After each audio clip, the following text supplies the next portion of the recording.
नमस्कार, स्वागत है आप सभी का प्रदेश के नंबर 1 और सबसे भरोसेमंद news channel India news Haryana पर और मैं हूं आपके साथ आयुष छत्रांश।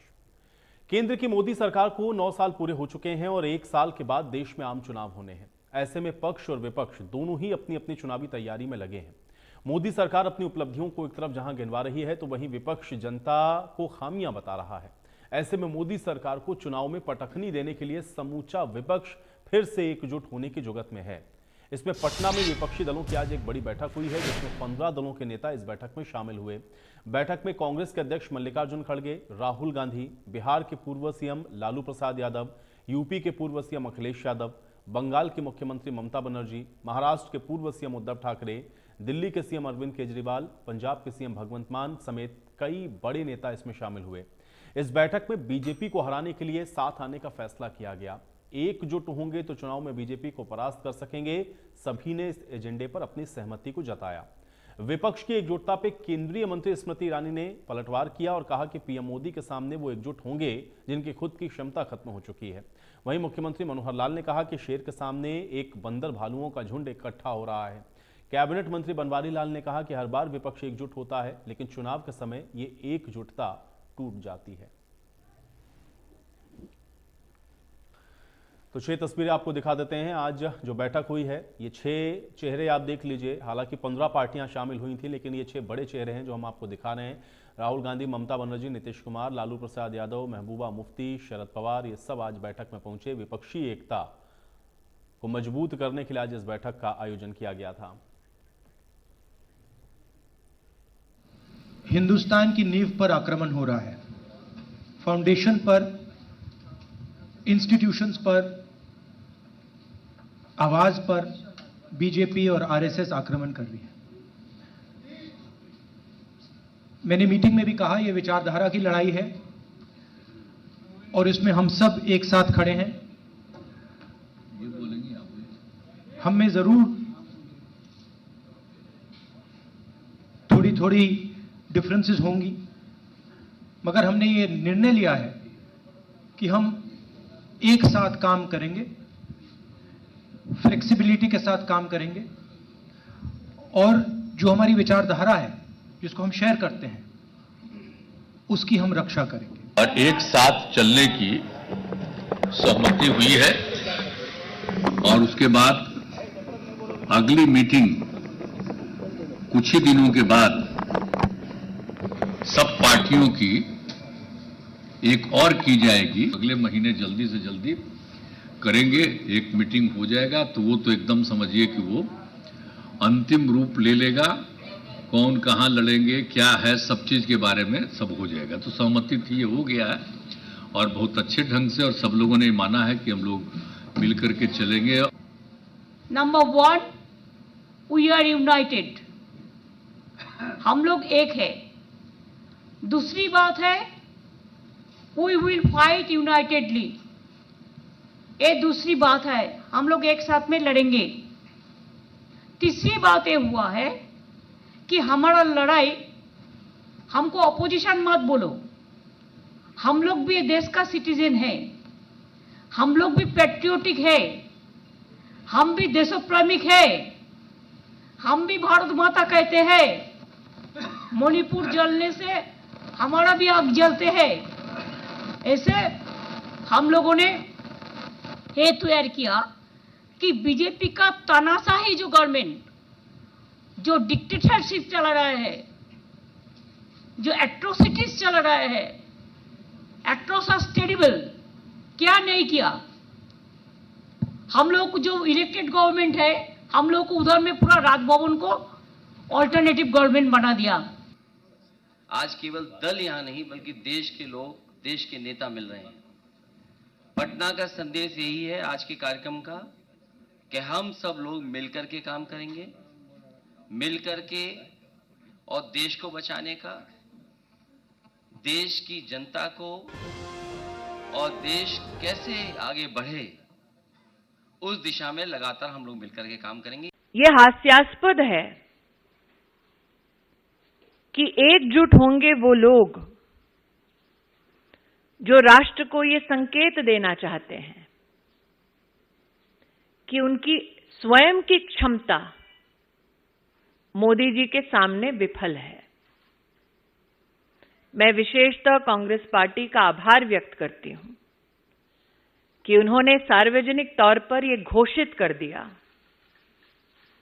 कि कांग्रेस नरेंद्र मोदी को हराने में अकेले नाकाम है, उन्हें सहारे की जरूरत है। ठीक कहा हमारे मुख्यमंत्री पंजाब मान ने कि इस मौके पर कोई बटेर, कोई बंदर, कोई बिल्ली, कोई भालू जब सब इकट्ठे होते हैं, तो जब इकट्ठे होते हैं तो उस समय क्यों इकट्ठे होते हैं? इसलिए इकट्ठे होते हैं कि सामने एक शेर है। ये मैं नहीं कह रहा, ये कहा पंजाब के सीएम मान साहब ने कि सामने कोई शेर है। अच्छा, मैं वही कह रहा हूँ, उस झुंड में शेर तो सामने ही है, तो उस झुंड में अब वो भी जाके खड़े हो गए, उनको भी ध्यान में आ गया कि सामने शेर है। नहीं, विपक्ष का अपना काम इकट्ठा होना चाहिए। विपक्ष देश में है कहाँ? विपक्ष तो नहीं है। अगर विपक्ष होता तो इकट्ठा होने देती, और विपक्ष को खड़ा होना चाहिए, अपने बढ़िया बात करना चाहिए। आज देश के प्रधानमंत्री आदरणीय नरेंद्र मोदी जी के नेतृत्व में पूरी दुनिया में धूम है, देश का सम्मान बढ़ा है। और विपक्ष के मित्र जो आज पटना में इकट्ठे, पूछो ना उनके समय में क्या हुआ था। एक एक घंटे अमेरिका में बैठा के रखते थे। मुझे जो जानकारी मिली, पूर्व में प्रधानमंत्री गए थे व्हाइट हाउस में जाने, एक एक घंटा इंतजार करना पड़ा था। आज देश के प्रधानमंत्री मोदी जी को जब सारे अमेरिका में गए तो उनको ये समझे स्वागत में सारा अमेरिका खड़ा है। ये देश का भारतीय जनता पार्टी की दुनिया में सबसे बड़ी पार्टी है। देश के प्रधानमंत्री जब हमारे सारे देश का सम्मान बढ़ा है। विपक्ष का कोई काम नहीं है, विपक्ष से यही काम है। जनता वोट देंगे जब भी तो इकट्ठे हो जाओ। वोट तो जनता को देनी है। इकट्ठे तो पहले भी कई बार हुए हैं, पर आज कोई तोड़ नहीं है मोदी जी का।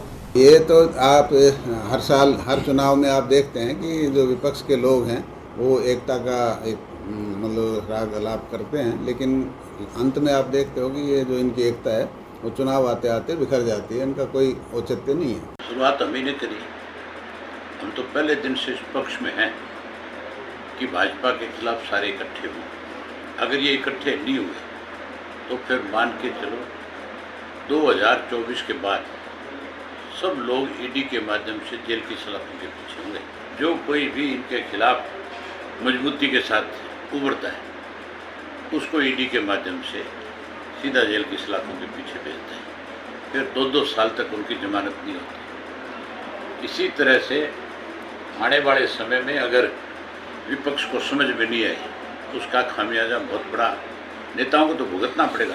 इस देश को बहुत कमज़ोर कर देंगे, देश को बहुत पीछे ले जाएंगे। उसके लिए जिम्मेवार लीडर ही होंगे, कोई और नहीं होगा।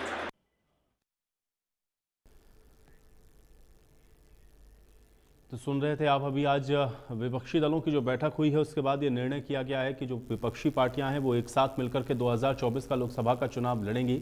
हालांकि विपक्ष की एकता आप देख रहे हैं बहुत लंबे समय से इसकी कवायद होती रही है और विधानसभा और लोकसभा दोनों ही जगहों पर जब आप देखते हैं तो ये विपक्षी एकता, इसमें बहुत सारी ऐसी तकनीकी समस्याएं आती हैं क्योंकि जो पार्टियां आप देखते हैं विधानसभा के चुनाव में एक दूसरे के अगेंस्ट लड़ रही हैं, अगर वो लोकसभा में एक साथ आएंगी तो फिर उनका रोड मैप क्या होगा, ये बहुत सारे सवाल रहते हैं। लेकिन बहरहाल अब 24 का चुनाव होना है और इसलिए पार्टियां अपने अपने प्रयास में लगी हुई हैं। कांग्रेस पार्टी जो कि आप देख रहे हैं कि मुख्य विपक्षी दल में विपक्षी दल के तौर पर भी आप उसको देखते हैं और अब वो पार्टी अगर आप ये कहें कि विपक्षी एकता के नाम पर आप सब दलों को एक साथ अगर ला रहे हैं तो कैसे ये विपक्षी एकता बनेगी, ये अहम सवाल है अपने आप में।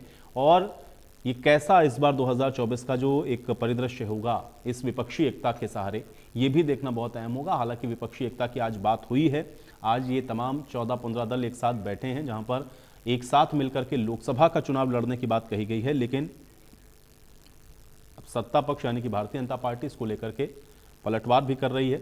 अलग अलग बातें आपने सुना है, मुख्यमंत्री ने भी जो स्टेटमेंट दिया वो आपने सुना, फिर केंद्रीय मंत्री स्मृति ईरानी जो बात कह रही थी, या फिर प्रदेश के अंदर अन्य बीजेपी के नेताओं को भी आपने सुना है।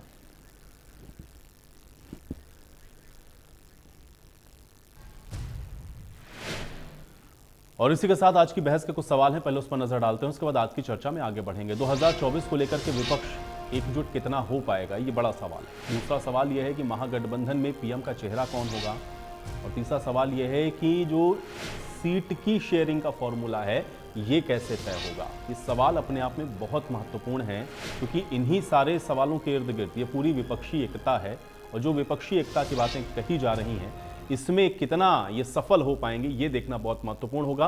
क्योंकि लगातार आप देखते हैं कि ये जो कवायद है हर चुनावों से पहले होती है, लेकिन इस बार इसमें अलग क्या है इसको थोड़ा समझते हैं। आज कुछ मेहमान मेरे साथ जुड़ गए, पहले उनका परिचय आपके साथ करवाते हैं, उसके बाद इस चर्चा में आगे बढ़ेंगे।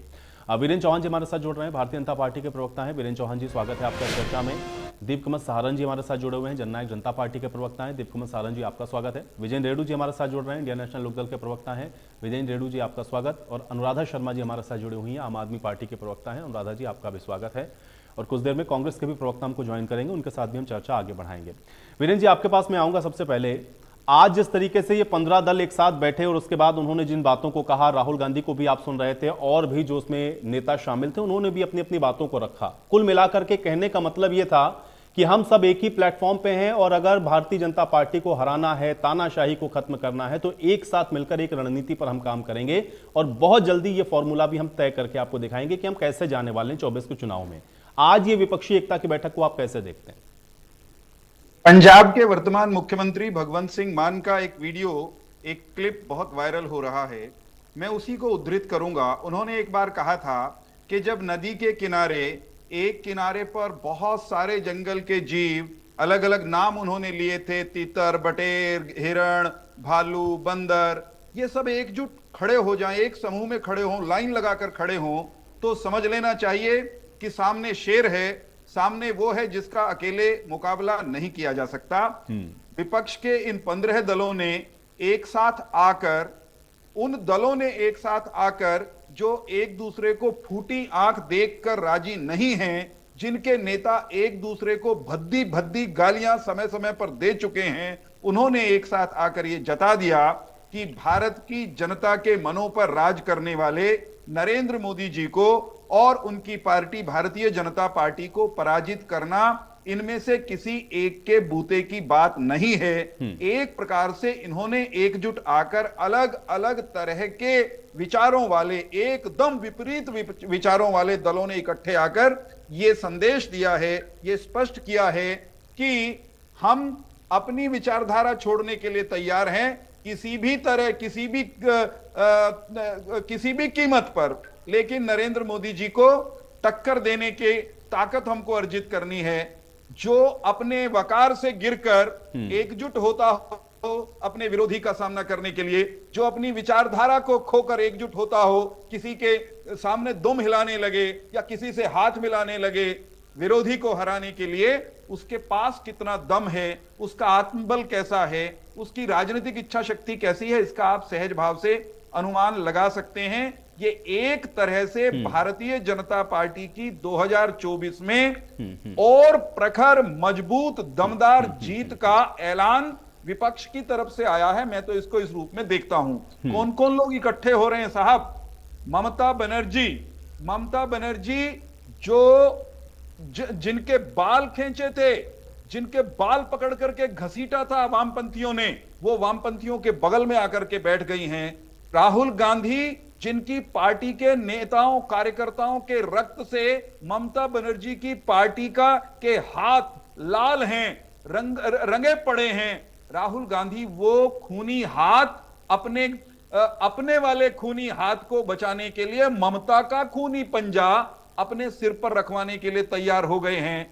और जम्मू कश्मीर में महबूबा मुफ्ती और नेशनल कॉन्फ्रेंस, जो एक दूसरे के खिलाफ हमेशा लड़ते रहे हैं, कभी इकट्ठे नहीं हुए, वे भी मिमियाने के लिए तैयार हैं कि हम भी आ जाएंगे। तो ये क्या जताता है साहब? इसमें वीरेंद्र जी, ठीक है, ये बात वाली है। वीरेंद्र जी, ये बात ठीक है। देखिए, ये आप इसको अपनी तरह से एनालिसिस जरूर कर रहे हैं, लेकिन मेरा सवाल है, मैं इसमें एक सवाल जोड़ देता हूं, फिर आप जवाब दीजिएगा। मैं ये समझना चाह रहा हूं वीरेंद्र जी, ये अगर आप कह भी रहे हैं, चलिए आप इस बात को मान लेते हैं कि आप ये कह रहे हैं कि भारतीय जनता पार्टी से चूंकि अब इकट्ठा हुए हैं तो जाहिर है आपको हराने के लिए है, लेकिन एकता में भी तो शक्ति होती है ना। अगर सब एक साथ आ जाएंगे और सीट शेयरिंग के फॉर्मूले को तय कर लेंगे तो क्या आप लोगों के लिए चुनौती नहीं पेश होगी? मैं ये कह रहा हूं, चुनाव में ये चुनौती देने की कोशिश तो करेंगे, ये कोशिश तो कर रहे हैं, लेकिन मेरा ये मानना है, और कोई भी साधारण भारतीय मतदाता इस बात को सहजता से समझ जाएगा कि कमजोर लोगों का हारे और नकारे हुओं का जमावड़ा है। शून्य जमा शून्य इकट्ठे होकर के 100 नहीं बनते। ये जब मैदान में जाएंगे ना आयुष भाई, तब इनका हाल क्या होगा। एक उदाहरण दे रहा हूं, आज का है बिल्कुल ताजा। खड़गे साहब और राहुल गांधी पहुंचे पटना। राहुल गांधी 2020 के बाद पहली बार बिहार जाने की हिम्मत कर पाए थे। उनका स्वागत चल रहा था, खड़गे साहब का भाषण हुआ, खड़गे साहब ने अपने भाषण में राहुल गांधी का नाम लिया। इतने जोरदार वहां नारे लगने लगे कि खड़गे साहब से राहुल गांधी की जय के नारे नहीं सहे गए और मीडिया ने यह रिपोर्ट किया कि उन्होंने कहा चुप हो जाओ, बस करो, बंद करो, नारे लगाने से कुछ नहीं होगा। जो खड़गे अपनी ही पार्टी के नेता के नारे सहन नहीं कर रहे उन और वो खड़क उठे, खड़कने लगे, भड़क गए, वो इकट्ठी रैलियों और चुनावी सभाओं में एक दूसरे की शक्लें कैसे देख लेंगे। इसमें बहुत सारी पार्टियां ऐसी हैं जो अपने अपने प्रदेश के अंदर या तो वो सत्ता के अंदर हैं या एक बड़ी भूमिका में हैं। और अगर आप लोकसभा चुनाव के परिप्रेक्ष्य में देखेंगे और वहां पर ये फॉर्मूला तय कर लेते हैं तो जाहिर है कि आपके लिए तो चुनौती है ना, कम से कम। ये भाई साहब मैं फिर कह रहा हूं, ये इकट्ठे आए, पहले भी आकर के इन्होंने देखा है, कुछ हासिल नहीं हुआ। लेकिन सवाल ये है कि जो परस्पर एक दूसरे की शक्ल देखने के लिए राजी नहीं है धरातल पर, अब भी केवल और केवल मजबूरी में इकट्ठे आ रहे हैं। मजबूरी का गठबंधन नहीं होता, ठगबंधन होता है। मजबूरी का गठबंधन मजबूरी ही होता है, उससे अधिक कुछ नहीं होता। ये बड़ी बात आपने कही। अब मैं इस पर जवाब लूंगा, एक सेकंड। अभी मैं दीप कमल जी का रुख करता। दीप कमल जी, ये जो कवायद अभी हो रही है विपक्षी एकता की, हालांकि हम लोग पहले भी कई बार देख चुके हैं और स्पेशली हम लोग देखते हैं जब लोकसभा का चुनाव होता है तो ये विपक्षी एकता एकदम से जागृत होती है। लेकिन आज ये जो बैठक हुई है इसको किस नजरिए से आप देखते हैं?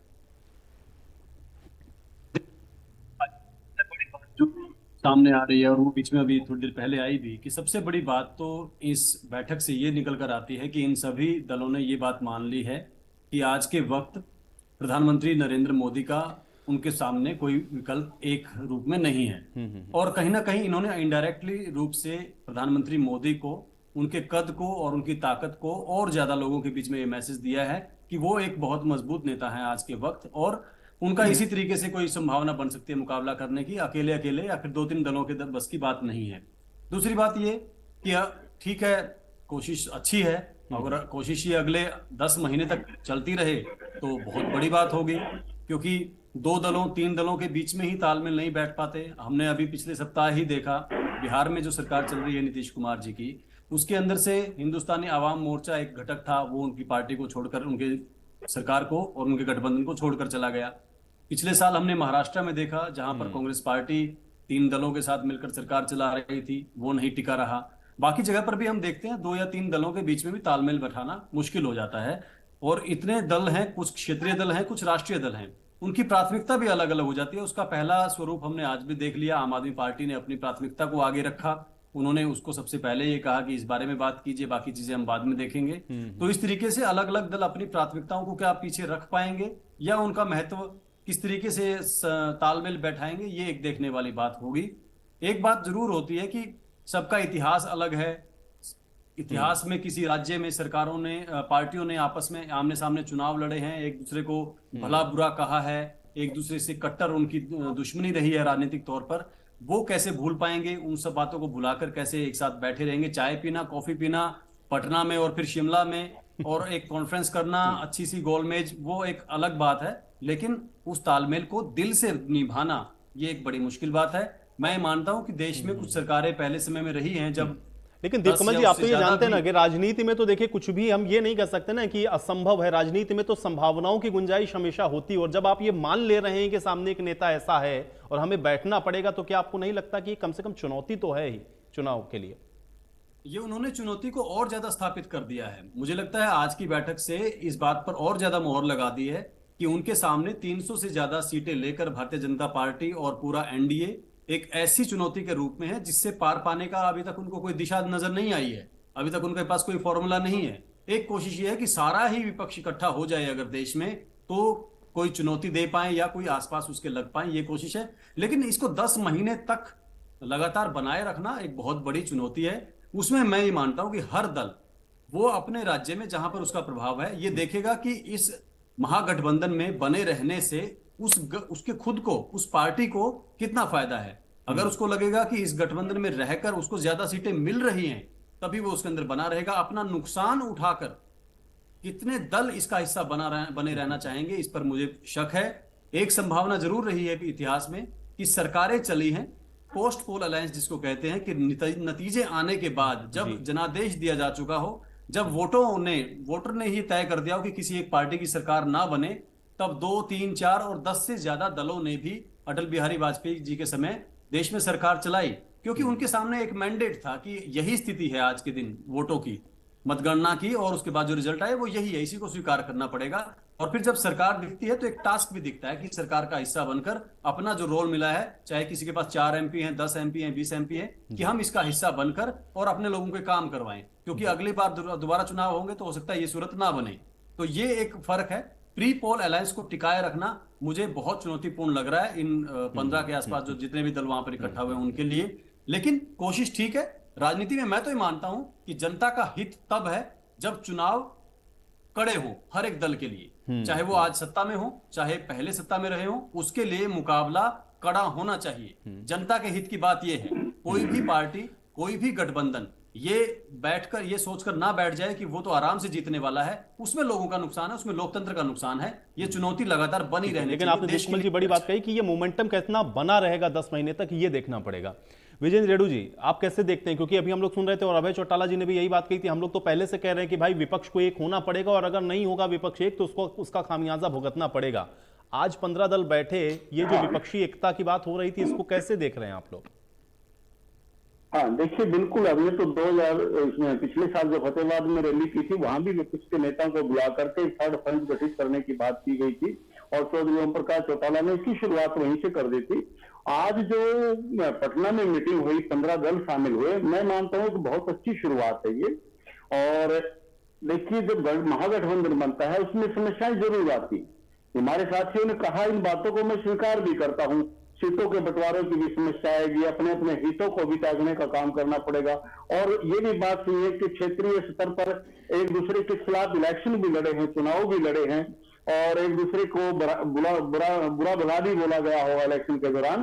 तो ये सब बातें चलती रहती है। लेकिन आप वाली बात बिल्कुल सत्य है कि ये राजनीति है, राजनीति में हर बात संभव है, हर कुछ हो सकता है। अनुराधा जी, आप किसी की भी आवाज को नहीं सुन पा रही हैं?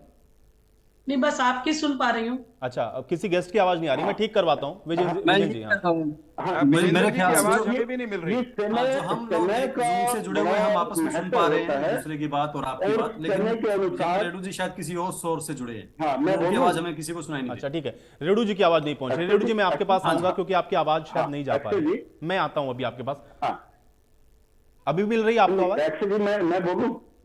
विजय जी, आप बोलिए। ये समय का बड़ा महत्व होता है।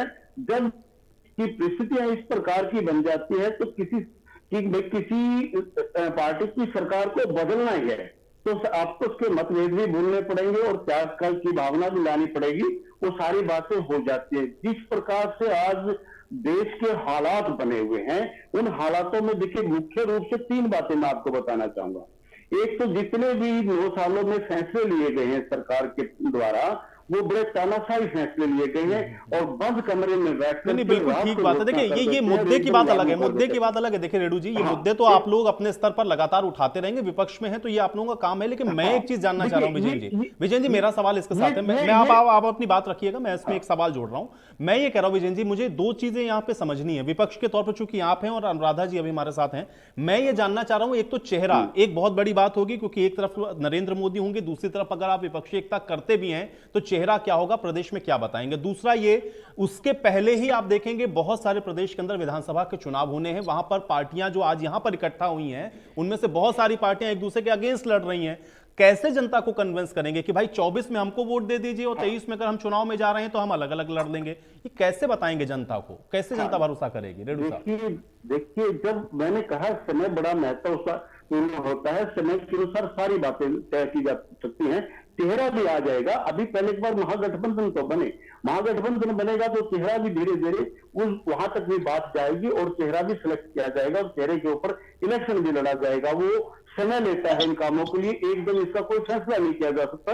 ये पहली मीटिंग है, इस मीटिंग के बाद और मीटिंगें होंगी और सारी बातों को तय किया जाएगा और धीरे धीरे तय हो जाएंगी। मैं ये मानता हूं कि ये हो जानी चाहिए दूसरी बात, जो विधानसभा के इलेक्शन आएंगे, विधानसभा के इलेक्शन अपने स्तर पर लड़ेंगे, जो पहले आ जाएंगे 2024 से। और यदि उससे पहले महागठबंधन हो जाता है तो और अच्छी बात है, विधानसभा के इलेक्शनों का भी फैसला लिया जाएगा। तो ये जो बड़े बड़े लीडर हैं, ये बैठ करके इन सारी बातों का विश्लेषण होगा, केवल ढींगरा जी भी मेरे साथ जुड़ गए, पहुंचा जाएगा। ठीक है। और क्यों पहुंचा जाएगा? देखिए, वो मजबूरी है, क्योंकि आज जो बातें मैं उठा रहा हूं वो भी जरूरी है। उन्हीं बातों के मद्देनजर विपक्ष के सभी नेताओं ने इस बात पर विचार किया कि यदि ये हालात रहे देश के तो आगे बहुत बुरा हाल हो जाएगा। ठीक है, इसलिए आप कह रहे हैं कि एक साथ होना जरूरी है, लेकिन वही तो मैं समझना चाह रहा हूं, उसकी तस्वीर या पिक्चर होगी कैसे। अभी केवल ढींगरा जी जुड़े, मैं उनका रुख कर लेता हूं। केवल ढींगरा जी, स्वागत है चर्चा में आपका। केवल ढींगरा जी, क्योंकि आज तो विपक्षी एकता की जो बैठक हुई उस पर जो पहला रिएक्शन हम लोग देख रहे हैं वो एक तरफ से ये है कि आप लोगों ने ये मान लिया है कि कम से कम जो नरेंद्र मोदी का चेहरा उससे निपटने के लिए आपको सबको एक प्लेटफॉर्म पे आने की जरूरत है, और अगर ऐसा नहीं है तो इंडिविजुअल लड़ लीजिए फिर चुनाव। कैसे देखें इसको हम लोग? नहीं आयुष जी, देखिए ऐसा है, अगर हम इंडिविजुअल चुनाव लड़ते हैं तो भी मोदी जी धाराशायी हो चुके हैं। और मैं आपको ये बता रहा हूं कि इनकी जो है ना साख पहले से आधी गिर चुकी है आज की डेट में। अगर ये इंडिविजुअल खड़े होते हैं तो जैसे इनकी 303 सीटें थी, आज 150 से भी नीचे है। लेकिन जहां तक महागठबंधन की बात है, जब तक टाइम की बात है, वो मैं अभी की बात कर रहा हूं, जब टाइम की बात आएगी तो और नीचे डाउन डाउन जाते जाएंगे, क्योंकि इन लोगों ने 9 साल के अंदर कोई काम नहीं किया देश के लिए। अगर कोई अच्छे दिनों के वायदे दे रहे थे, 2-2 करोड़, तो केवल ढींगरा जी, इसमें तो सबसे ज्यादा नुकसान तो कांग्रेस पार्टी का ही है। और बड़े सारे जुमले अगर दिए थे, 24 के सारे चुनाव को या जुमले लोकसभा के चुनाव को हम लोग देखें तो कम से कम राष्ट्रीय फलक पर तो आपकी ही पार्टी है विपक्ष के तौर पर। तो मुझे ये बताइए, तो इसमें नुकसान तो कांग्रेस पार्टी का है। अगर आप एकता के नाम पर, आपने ये भी कहा, और राहुल गांधी को हम लोग सुन रहे थे कि हम लोग त्याग करने के लिए भी तैयार है, तो सीटें तो आपको कम करनी पड़ेंगी ना अगर विपक्षी एकता में आप जाएंगे तो। आयुष जी, अगर थोड़ा सा टाइम दे दे तो मैं अपनी पूरी बात रख पाऊंगा। बीच में अगर ना वो करे तो मैं आपको बताना चाह रहा हूं थोड़ा सा कि ये जो लोग हैं, अब इनका टाइम चला गया। आज की डेट ऐसी है कि आज जो है लोग ओपोजिशन की तरफ देख रहे हैं और बड़ी ललायत नजर से देख रहे हैं कि इनकी छुट्टी कैसे करनी है, इनको अपने घर कैसे भेजना है। तो ये तैयारी है, और ये इनको भी बात पता है। ये नहीं है कि इनको नहीं पता, ये भाजपा और जजपा और ये सब जो जितने भी इनके साथी दल हैं, सबको पता है। और ये बता रहा हूं मैं, इनका सुपड़ा साफ हो रहा है। और मैं आपको बता रहा हूं, जे महागठबंधन और कांग्रेस इकट्ठा मिलकर जब महागठबंधन के रूप में लड़ती है तो 2 सीट भी नहीं आ पाएंगी इनके पास। इनका हाल 1998 में पहले जो बीजेपी कभी कहते थे कि एक बीजेपी का दल बना है जिसकी सिर्फ 1 सीट या 2 सीट आई है, वो हाल हो जाएगा इनका। और कम से कम 20-25 साल 50 साल तक बीजेपी, चलिए आपने तो उनको 2 सीट पे पहुंचा दिया। अगर आप 2 सीट पे पहुंचा ही दिया तो ये बता दीजिए प्रधानमंत्री का चेहरा क्या है विपक्ष की तरफ से? अगर ये 2 सीटों पर आप इनको पहुंचा ही रहे हैं तो मुझे बताइए चेहरा क्या है विपक्ष का? चेहरा मैं बता रहा हूं ना आपको, महागठबंधन का। आपको एक आंकलन दे देता हूं। 2019 के अंदर 22 करोड़ वोट मोदी जी को मिली थी, 12 करोड़ वोट कांग्रेस को मिली थी, और 32 करोड़ वोट जो है वो इंडिविजुअल दलों को मिली थी। आज अगर हम उसका आकलन कर ले तो ये 22 करोड़ से नीचे उतर के 11 करोड़ के तो आज हो चुके हैं। और अगर इसका आकलन करें तो ये हमारे से नीचे आ गई इनकी सीटें। और अगर आप उस चीज का आकलन करें कि 32 राहुल गांधी प्रधानमंत्री के चेहरा होंगे, 12 से बढ़ के कितनी राहुल गांधी जी प्रधानमंत्री का चेहरा होंगे कि नहीं होंगे इस महागठबंधन में? आयुष भाई नहीं है, मैं बता रहा हूं आपको। महागठबंधन में राहुल गांधी चेहरा होंगे कि नहीं होंगे? प्रधानमंत्री का चेहरा होंगे कि नहीं होंगे?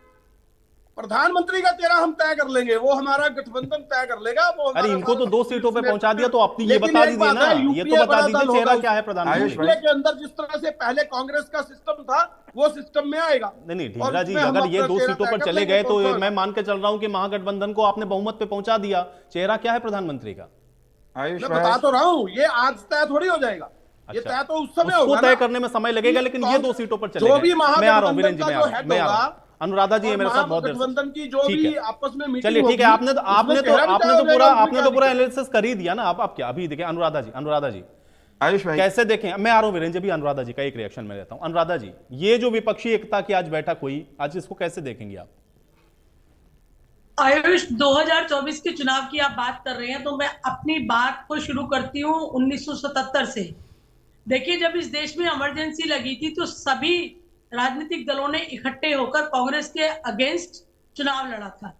उस समय कोई चेहरा नहीं था, प्रधानमंत्री का कोई सवाल नहीं था, एक ही सवाल था कि इस इमरजेंसी की तानाशाही से देश की जनता जो त्रस्त हो रही है उसे कैसे मुक्त किया जाए, कैसे इस मनमानी को रोका जाए, कैसे देश के अंदर संवैधानिक व्यवस्था को बचाया जाए।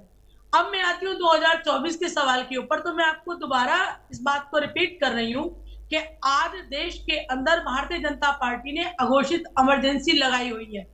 आज 15 राजनीतिक दल यदि एक मंच पे बैठ के बात कर रहे हैं तो उसका कारण सिर्फ ये है कि पूरे देश के अंदर, चाहे न्यायपालिका है, चाहे कार्यपालिका है, चाहे हमारी व्यवस्थापिका है, हमारे तीनों सदनों को मुट्ठी में बंद करके जिस तरह से केंद्र सरकार, जिस तरह मोदी जी की सरकार नाजायज हस्तक्षेप कर रही है, अनाधिकृत राजनीतिक हस्तक्षेप कर रही है, और जिस तरह से जनतंत्र का उपहास देश के अंदर उड़ाया जा रहा है, उसे रोकने के लिए और संवैधानिक मूल्यों को बचाने के लिए आज पूरा विपक्ष चिंतित था और इसीलिए ये मीटिंग हुई, इसीलिए ये बैठक हुई।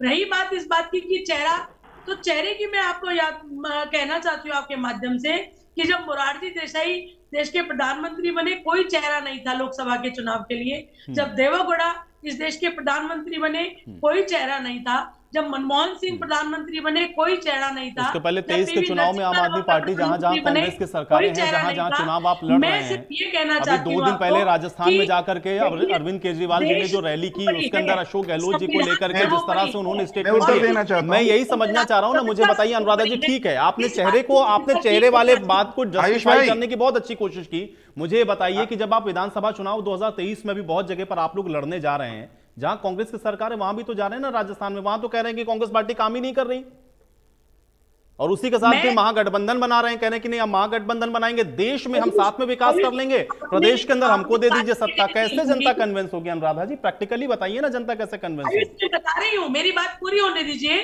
आपने पूरी डिटेल्स ली होंगी। आज इस बात के ऊपर भी चर्चा की गई है कि प्रदेश के हिसाब से अलग अलग प्रदेश की अलग अलग रणनीति बनाई जाएगी। लोकसभा के लिए बनाएंगे ना आप रणनीति, मैं कह रहा हूं कि जब आप विधानसभा के चुनाव में 23 में जाएंगे, अलग अलग पार्टी के खिलाफ भी चुनाव लड़ लेंगे और लोकसभा में कहेंगे कि हमको एक साथ वोट दीजिए, भाई जनता कैसे कन्विंस होगी? नहीं, ये सारा विषय जो है ये उस विपक्ष के महागठबंधन का है, ये हमारे और आपके सिर्फ चर्चा करने का विषय नहीं है।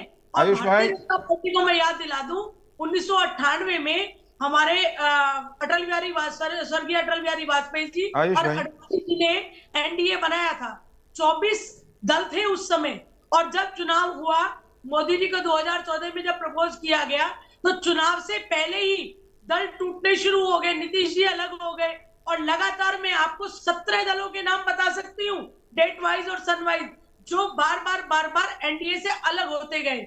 ये विचारधारा की बात है, ये आयुष भाई की बात है, इसीलिए ये कहा गया कि हर प्रदेश के हिसाब से राजनीतिक दलों के हितों को, उनकी भावनाओं को, उनकी कार्यशैली को, अब कौन कितना त्याग करेगा इसके लिए हम लोग थोड़ा इंतजार कर लेते हैं। वीरेंद्र जी, आयुष भाई मैं उत्तर देना चाहता हूं, मुझे सुन पा रहे हैं आयुष भाई? मेरी ऑडियो मिल रही है? बात रखें। हेलो वीरेंद्र जी, आपको आवाज मिल रही मेरी? हाँ जी हाँ, मैं ये कह रहा था कि मैं अनुराधा जी से शुरू करूंगा एक छोटी सी टिप्पणी। इन्होंने कहा कि इमरजेंसी लगी थी, फिर सब दल एकजुट हुए और फिर उनका कोई नेता नहीं था, कोई चेहरा नहीं था।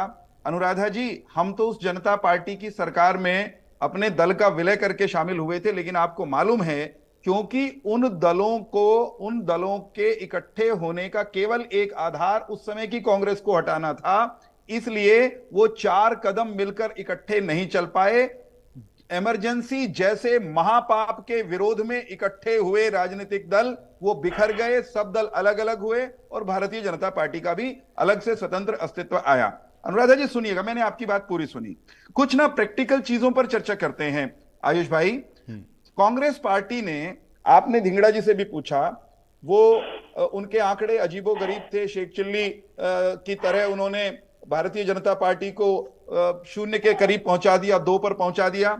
बिल्कुल अव्यवहारिक इम्प्रैक्टिकल बातें करने में वो माहिर हैं, लेकिन उनका अधिकार है, मैं उनके इस अधिकार का सम्मान करता हूं। परंतु कांग्रेस पार्टी के प्रवक्ता से जब आपने पूछा प्रधानमंत्री कौन होगा, तो आपको कांग्रेस पार्टी, जो कि देश की सबसे बड़ी विपक्षी पार्टी और सबसे पुरानी भी अपने आप को कहती है ही, उस पार्टी के प्रवक्ताओं और नेताओं में आज इतना विश्वास नहीं है कि वे अपने राजकुमार राहुल गांधी को धड़ल्ले से, बीच में नहीं बोलना केवल धिंगड़ा, बीच में नहीं भाई, देखिए कि मैं किसी के बीच में नहीं बोल रहा था। मैं कांग्रेस पार्टी धड़ल्ले से आत्मविश्वास के साथ अपने युवराज राहुल गांधी का नाम नहीं ले पा रही है। कुल मिलाकर के आज की बैठक में कांग्रेस ने यह स्पष्ट कर दिया, साफ साफ कह दिया, स्वीकार कर लिया कि हम विपक्षी एकता के नाम पर अपने नेता को पीछे छोड़ने के लिए तैयार हैं। हम ममता की उस बात को मानने के लिए भी तैयार हैं। धिंगड़ा जी ने कहा कि कांग्रेस पार्टी का वही अस्तित्व रहेगा सबसे बड़े दल का। नहीं अनुराधा जी, बीच में नहीं, मैं आपकी बारी में नहीं बोला था, प्लीज। धिंगड़ा जी ने कहा नहीं, मैं आयुष भाई मैं चला जाऊंगा डिबेट से अगर ये बीच में बोलेंगे तो। मैं इनकी बारी में बिल्कुल नहीं बोल, मैं आपकी बात नहीं काट रही हूं, मैं समय मांग रही हूं। आप मैं तो पूरा कर लूं पहले, समय होगा, मैं अभी तो आप बोल के हटी हैं, आप ही समय ले लीजिए फिर। कांग्रेस पार्टी के प्रवक्ता ने, कांग्रेस पार्टी के नेता ने ये कहा, केवल धिंगड़ा ने, कि कांग्रेस पार्टी का इस नए गठबंधन में वही स्थान रहेगा जो उनका बड़े दल के नाते होना चाहिए। वो भूल गए, आज ही कहा, प्रेस कॉन्फ्रेंस में भी कहा और अंदर मीटिंग में भी ममता जी ने कहा कि यहां पर जब इकट्ठे होंगे तो कोनो बड़ा उड़ा नहीं होगा, कोनो बड़ा नहीं, कोनो छोटा नहीं, सब एक ही साइज के हो जाएंगे। ममता बनर्जी, नीतीश कुमार या दूसरे जो भी राजनीतिक दल हैं, वो कांग्रेस को उसकी औकात और हैसियत दिखाने के लिए तैयार हैं, उसका कद घटाने के लिए तैयार हैं। और कांग्रेस ने यह तय कर दिया कि हम कांग्रेस में नहीं है दम, पहले कांग्रेसी दबाएंगे दुम विरोधियों के सामने, जो इनके विरोधी हुआ करते थे कल तक, आज उनके सामने ये दबाएंगे दुम, और फिर अंत तो गत्वा देखते जाइए, ये कहीं हो जाएंगे गुम। एक बात हरियाणा के संदर्भ में आपके दर्शकों को बिल्कुल समझ में आएगी। अगर ये गठबंधन, मैं इसको ठगबंधन कहूंगा, अगर देश की जनता को ठगने के लिए बंधन में आ भी गए, चल भी गए 2-4 कदम, तो इनका लठ किस बात पे बजने वाला है। जो जो पुत्र मोह में अपनी अपनी संतति को शिखर पर पहुंचाने के लिए स्वार्थी लोग लगे हुए हैं, स्वार्थ की सियासत करने में, उनके दिलों पर क्या बीतेगी और वो कैसे सहन करेंगे। सोनिया गांधी अपने पुत्र राहुल गांधी की दुर्गति पर कितनी आहत होंगी। ओम प्रकाश चौटाला जी, देखिए सुनिए, हंसी दुखी है आज। ओम प्रकाश चौटाला जी, भाई मेरी बात पूरी होने दीजिए प्लीज। ओम प्रकाश चौटाला जी जो अपने पुत्र अभय सिंह चौटाला को विरासत सौंपना चाहते हैं, क्या वो भूपेंद्र सिंह हुड्डा जी के सुपुत्र भूपेंद्र दुखी तो मैंने कभी बीजेपी के प्रवक्ता नहीं देखे। मैं जवाब ले लेता हूं। वो कह रहे हैं आप दुखी हो गए, चलिए मैं जवाब लेता हूं। अभी ढींगरा जी मुझे पूरा करने, मेरा वाक्य पूरा नहीं हुआ। क्या ओम प्रकाश चौटाला अपने पुत्र अभय सिंह के स्थान पर भूपेंद्र सिंह हुड्डा, उनको जेल में भिजवाने वाले भूपेंद्र सिंह हुड्डा के पुत्र को आगे बढ़ने देना स्वीकार करेंगे? क्या सोनिया गांधी के पुत्र राहुल गांधी के लिए नीतीश कुमार अरे भाई चुगली बंद करो ना, के लिए तैयार हो? ये तमाशा होने वाला है भाई साहब। नहीं ठीक है, इसी के लिए हम अभी देखते हैं, इंतजार करना पड़ेगा ना। ठीक है वीरेंद्र जी, एक मिनट आप भाजपा ने बहुत चुगलियां कर दी। ढींगरा जी इसी साल चुनाव, मैं जवाब ले लेता हूँ ना, आपने इनेलो कांग्रेस दोनों के लिए सवाल खड़ा किया। मैं जवाब अभी जवाब एक सेकंड, ये कहाँ कैसे करेंगे जरा बताइए। ढींगरा जी केवल भाई बीच में बोलोगे तो आप भी नहीं वीरेंद्र जी देखिए, आप बात मेरा समय खाओगे, मेरी बारी में मत बोलो। आयुष भाई, वीरेंद्र जी आपकी बात आ गई, मैं जवाब पहले